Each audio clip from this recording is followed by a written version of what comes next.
So, can we start now? Yep. I was going to start in a slightly different way, on a more serious note. But then when I heard Sachindra saying that it's 7 years now, yeah? So I thought what we are bringing this year is more like a 7-year itch. There's a bit of infidelity, there's a bit of, Everything. controversy, yeah, in what we have brought this time. I think what we have bought this time is an open book. Open book that I think we all are quite mature enough to handle it. And we must be seeing it in our work at various levels, but not sure how to place it. And all the 4 days we're going to talk about very different kind of cases, yeah? Cases where there was a certain change that was needed in remedies. Cases where you could see different states, yeah?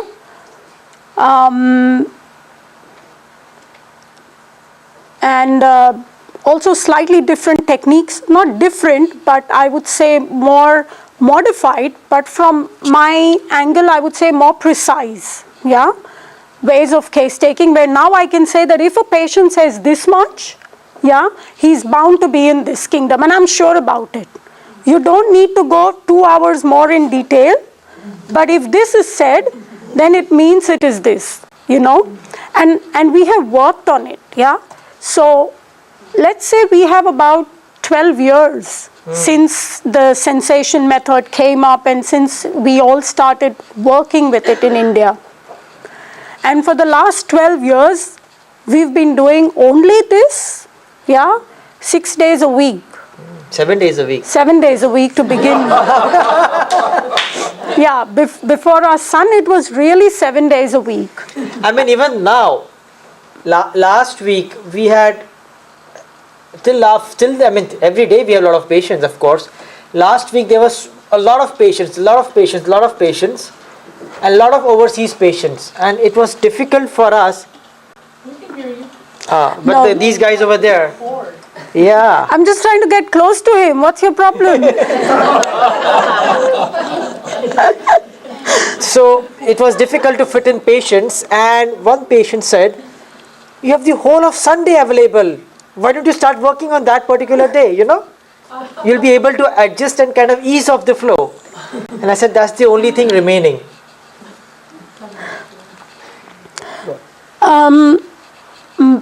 Yeah, so coming back to it, we have really worked with this method and are still working with it, yeah? Day in and day out with all our patients.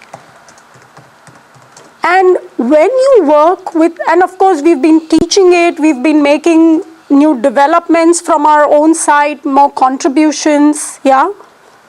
We have 2 books out, and both of them are completely based on our work with this method.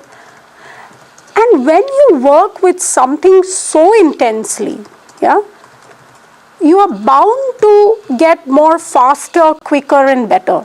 It's just obvious, yeah, it would happen. It's almost become a habit now, yeah?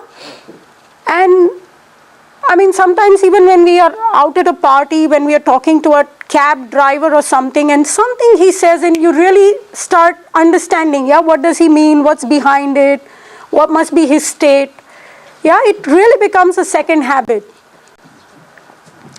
And the other thing is, when you work with something so intensely, also new things start coming to you, they hit you.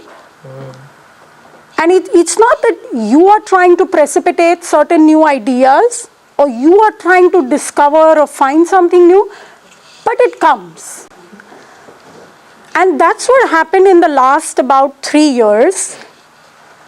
And we didn't speak about it because we wanted enough evidence, yeah? Enough evidence at clinic, enough evidence at our work. So we were coming the last year, we did seminars with you, but we were silently working on this issue as well.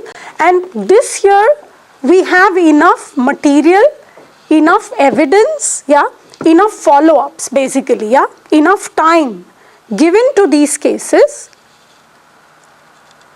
And we can now share with you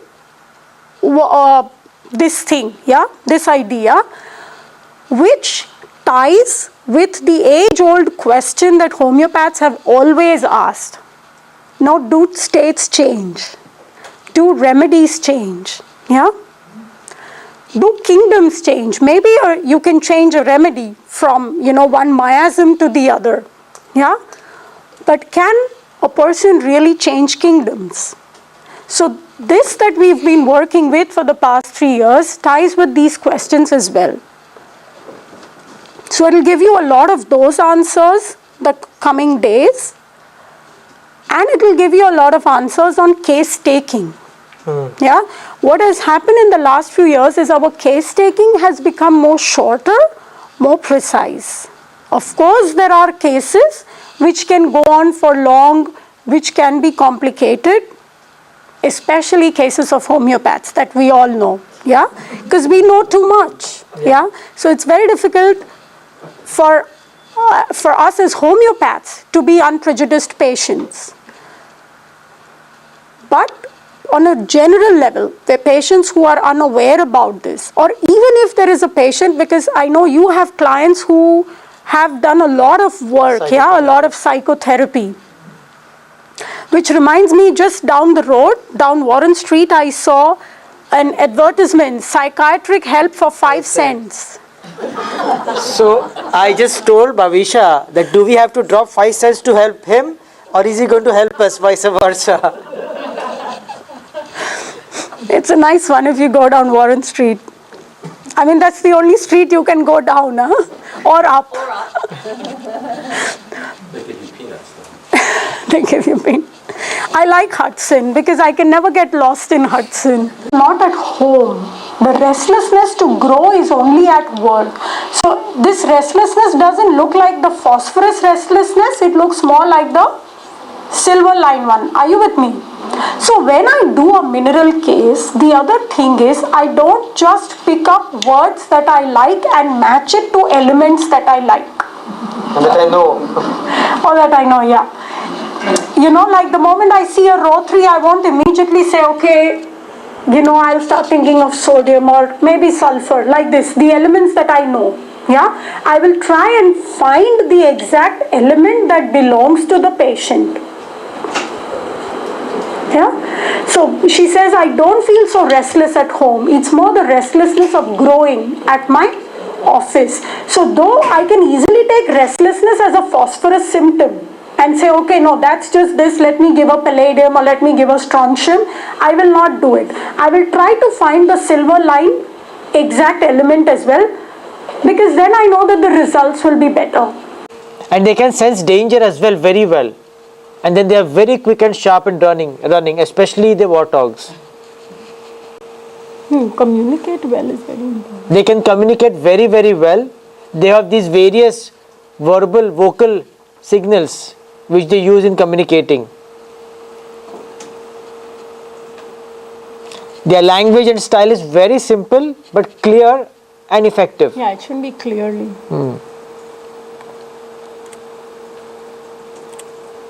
Can they be particularly humorous? Yeah, the 2 cases that we had, they apparently appeared very humorous because they were very easy in life. They kind of didn't show that kind of aggression or that kind of passion. So they were very happy and content, and they could laugh about simple things in life. But there's an intelligence that can...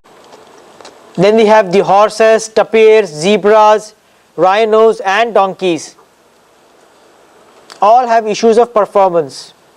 So I had once interacted with a teacher of mine who was an orthopedic surgeon, and very early on I had 2 clinics, and I said, okay, do I need to open one more clinic somewhere else where I can visit more people?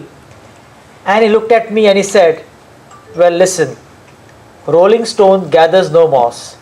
To sit in one place, sit patiently, it will all come.